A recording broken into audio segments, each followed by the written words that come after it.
Halo, jumpa lagi bersama kami di Ulik Karya Kita. Kita akan mengulik karya-karya yang ada di Bondan P Arsitek.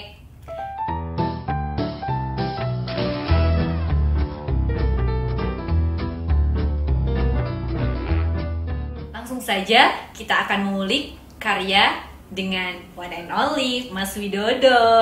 Halo. Gimana Mas Wid? Masih WFH? Atau udah ini nerapin sistem new normal?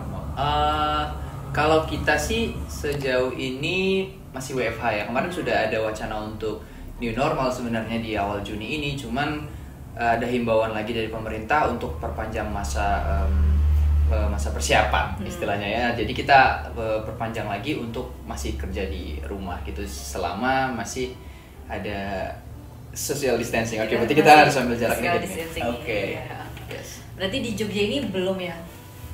Kayaknya belum sih memang. Oh iya. Oke Mas Wid, yang karya-karya yang kemarin udah didiskusiin, di-share ke teman-teman. Ini kan yang masalah residensial nih. Udah masalah residensial nih. Gimana kalau kali ini kita bahas yang lain? Masalah yang komersial atau sosial gitu Mas. Mungkin dari project BPA ini apa yang bisa di-share ke teman-teman nih? Oh gitu, oke. Sebenarnya ada beberapa sih yang kita garap ya. Ada project komersial tadi juga ada yang jenis apa kayak pengembangan ke masyarakat juga ada. Cuman mungkin yang menurut saya kayaknya agak menarik juga nih dari kemarin itu ada project residensial, tapi yang sistemnya dia lebih skalanya lebih besar. Jadi ini project perumahan. Oh iya, gitu. Perumahan ya berarti ya. Ini gede site-nya atau emang perumahan yang kecil? Kalau yang di kasus kita sekarang ini itu nama projectnya LKM Project. Nah, LKM Project ini berarti ada beberapa karya atau bangunan gitu ya? Iya, jadi sebenarnya kalau LKM ini klien kita. Nah, jadi beliau ini sebelumnya memang sudah pernah mengajukan beberapa desain dengan kita, mempercayakan kita untuk mendesain rumahnya dia. Cuman yang sekarang ini adalah perumahan yang dia mau buat baru di Magelang. Kemudian dia serahkan ke kita untuk bagaimana membuat perumahan ini bisa menjadi lebih beda gitu dengan lingkungan sekitarnya. Nah, kalau di LKM Project ini sebenarnya ukurannya tidak termasuk yang bukan perumahan kecil ya, karena dia rata-rata 2 lantai. Nah, tapi di satu sisi juga dia bukan tergolong perumahan yang skala besar gitu, punya banyak klaster dan sebagainya gitu, enggak. Karena ukurannya itu sekitar 46 kali 128 meter. Oh iya, lumayan ya Mas ya? Iya, lumayan. Oh iya Mas, tadi kan buat site-nya ini kan ukurannya emang cukup besar gitu kan. Kalau yang tahapan awalnya itu kan biasanya ada survei langsung atau emang udah ada data dari kliennya sendiri terus langsung diterapin aja ke desainnya nih gitu. Oh gitu. Iya. Kalau di project yang sekarang yang LKM House itu dia memang kompleks. Jadi data-datanya memang lengkap gitu, Mbak. Mulai dari apa itu istilahnya pengukuran lahan, dari kita ada hire tim geodesi untuk ngecek langsung nih. Jadi titik koordinat dari batas lahan, kemudian itu juga mencakup tentang konturnya. Nah, itu semuanya kita dapat lengkap dari sana. Kemudian ada juga tim sondir tanah. Jadi untuk ngecek seberapa kuat si tanah ini tadi di sana untuk bangunan, karena kita rencananya 2 lantai waktu itu kan. Nah, seberapa kuat. Jadi kita semuanya itu memang harus dikumpulkan semua data-datanya untuk nanti bisa diproses lebih lanjut di desain. Oh iya, berarti ini langsung survei ke Magelang ya Mas ya? Betul. Kalau site-nya sendiri ini di jalan primer atau emang jalan perkampungan biasa Mas? Oh, sebenarnya ini deket sama kota sih. Mbaknya pernah ke Magelang kan? Pernah. Tahu Atos? Oh iya, di jalan raya yang utama itu ya? Iya, nah tapi nggak di situnya. Nah, jadi dari jalan itu mungkin kalau dari atas saya sekitar kurang dari sekilo ya, nggak begitu jauh. Oh iya, jadi, berarti masih di kotanya ya? Masih di kotanya. Jadi dari jalan primernya tadi, jalan utamanya tadi, ada jalan satu yang dia sekunder berarti hitungannya ya. Itu kemudian lokasi kami langsung berhadapan dengan jalan yang ada di situ gitu. Oh iya, berarti emang banyak dilalui orang dan ramai juga ya? Betul. Nah, itu juga areanya kalau sekarang itu dekat dengan sawah. dekat dengan sawah, jadi agak ya jarang pepohonan gitu kan, karena kan memang biasanya terbentang gitu. Berarti nanti ngaruh ke strukturnya juga ya Mas ya? Ke struktur iya, karena tanahnya, kemudian ya harus ada respon terhadap kondisi existing site tadi. Gitu. Kalau dari kondisi existingnya di lingkungan sekitar sana, site itu gimana Mas? Maksudnya emang rumah-rumah milik perseorangan atau emang ada bangunan komersial yang kayak mall gitu atau gimana?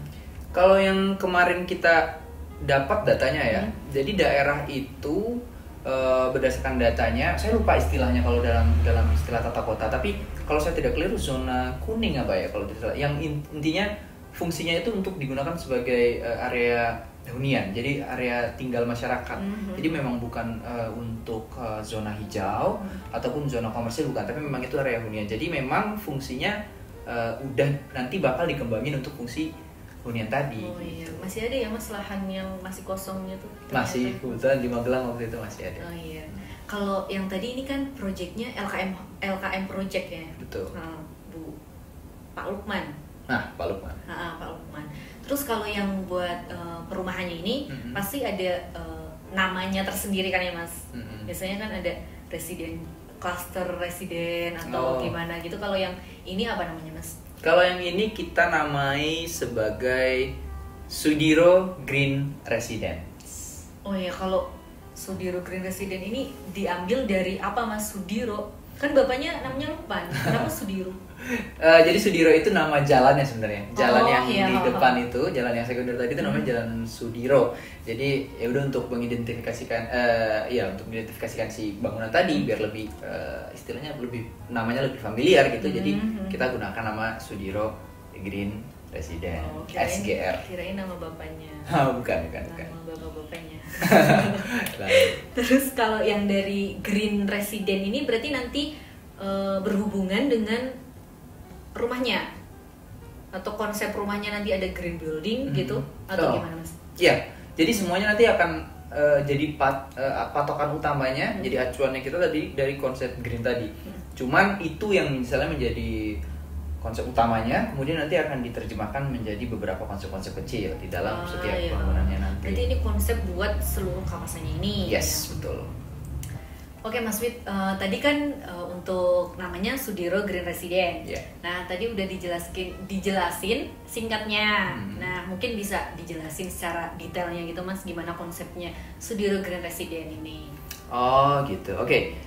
Jadi kita mulai dari pertama kali kita ketemu dengan klien kita ya, Pak Lukman ini. Jadi beliau sempat ceritakan ke kita bahwa saya mau nih buat satu perumahan di Magelang yang konsepnya harus benar-benar beda dari perumahan yang udah ada di sekelilingnya. Oh iya. Jadi dia mau berarti nggak mau yang seperti baliho gitu ya? Iya, nggak. Jadi dia kayak mau tampil yang agak sedikit berbeda lah dengan perumahan yang udah ada. Jadi hal yang pertama kita lakuin memang selain mengumpulkan data-data tadi kayak mengunjungi, lihat site-nya gimana, kemudian lihat konturnya gitu kan.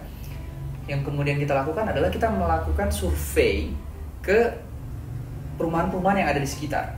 Jadi kita mau lihat gimana sih bangunan yang udah ada di sana, supaya kan kalau kita mau tampil beda kita harus tahu dulu yang udah ada kayak gimana gitu kan.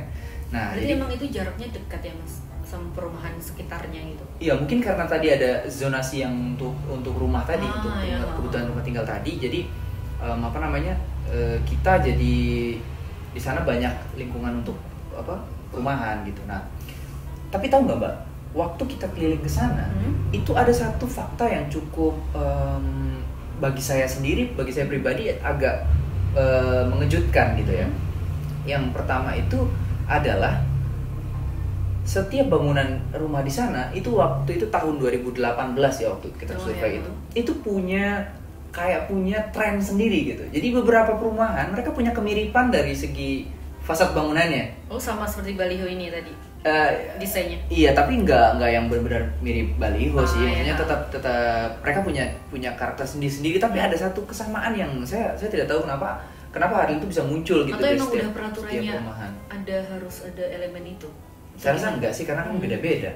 Nah, dan itu pun spesifik masalah bangunan ya, fisik bangunannya. Nah, itu ada gitu. Oh, jadi kita tadi tahu bahwa hal ini udah lumrah banget model seperti ini di sini. Jadi kalau kita mau tampil beda, it's easy. Kita harus eksplorasi dari segi bentuk dan fungsi dan mungkin ada ide lain yang bisa dikembangkan dan nggak harus mirip dengan yang ada itu tadi gitu kan. Nah, terus kalau pertanyaan banyak tadi tentang konsep greennya ya. Nah, green itu sebenarnya seperti ini. Banyak lahan terbuka hijaunya gitu atau gimana? Itu salah satunya. Tapi untuk utamanya seperti ini. Kalau perumahan biasanya di zaman sekarang itu kebanyakan dibuat itu mereka memaksimalkan semua lahan. Jadi semua lahan gimana caranya biar menjadi penuh gitu. Iya, biar unitnya bisa dapat banyak sehingga ada kepentingan lain yang akhirnya itu dikurangi kayak area resapan, kemudian ruang komunal itu dikurangi. Nah, berarti kan emang memaksimalkan. Iya, benar-benar maksimal. Jadi dari situ kita coba berpikir bagaimana satu konsep yang sering hilang, yang sudah hampir hilang dalam prinsip penataan perumahan zaman sekarang itu, kemudian kita mau coba munculkan di Sudiro Green Resident ini. Itu adalah konsep guyub, Mbak. Guyub apa Mas? Saya baru dengar nih. Oh iya, baru dengar. Jadi guyub itu sebenarnya gini, kayak ada interaksi antar pengguna hunian. Nah, jadi kan hal itu karena misalnya terlalu sosialisasi gitu ya. Betul. Kalau perumahan itu kan identik dengan mungkin mereka jarang, ini orang-orangnya jarang ketemu gitu kan. Jadi individual, mereka nggak ada kayak urusan ke tetangga. Jadi itu gimana caranya kita mau coba munculkan konsep itu di dalam desain ini gitu. Jadi yang jadi PR kita pertama adalah kita memunculkan fungsi untuk guyub tadi. Jadi ada ruang komunal yang bisa digunakan bersama dan aksesnya gampang untuk hadir di tengah-tengah konsep kita tadi. Itu yang berarti pertama. Ini nanti ruang komunalnya ini masuk dalam fasilitas di perumahan tersebut. Betul, gitu ya? Betul. Dan itu menjadi kayak nilai tambah yang utama. Kemudian yang kedua, untuk mendukung fungsi-fungsi yang biasanya hampir dilupakan, yaitu kayak misalnya area resapan, bukaan. Kita concern banget nih Mbak tentang isu tersebut. Jadi faktanya di desain kita, setelah kita desain itu hanya kita menggunakan 40 sampai maksimal 50% dari lahan per couplingnya untuk bangunan di lantai 1. Oh, banyak ya berarti lahan terbuka hijau. Iya, jadi KDB-nya itu kurang dari 50%. Jadi kita memang wanti-wanti nih di awal, desain kita harus mengakomodir kebutuhan untuk lahan terbuka itu. Jadi memang dia harus oke lah di lantai 1. Nanti di lantai 2-nya kalau misalnya dia ada memang beberapa memang lebih lebar dari lantai 1, tapi untuk KDB-nya tadi supaya ada area resapan tadi, area zona hijaunya lebih tinggi, sehingga kita terapkan prinsip itu. Oh ya, bagus, berarti beda dari perumahan yang biasanya seperti di Balio itu. Betul, kita keunikannya di situ lah. Kalau dari perumahan kan biasanya ada tipe-tipenya nih Mas, tipe 21, 36 gitu kan Mas. Kalau yang ini tipenya ini ada satu aja buat semuanya atau emang ada beberapa tipe? Oh, kalau di Sudiro Green Residence ini kita punya 5 tipe. Oh, banyak ya? Iya, lumayan. Karena berdasarkan pembagian couplingnya, kemudian posisinya kan ada yang di hook, ada yang di sudut, ada yang di tengah. Nah, ini nanti saya mau tanya nih. Nah, boleh. Nah, jadi intinya ada 5 tipe. Itu tipe A, kemudian tipe B itu ada 2, B1, B2. Tipe C, tipe D, sama tipe E. Secara keseluruhan ada 5 tipe tadi itu gitu. Kalau itu berarti jumlahnya itu dari bapaknya atau emang hasil dari surveinya ini?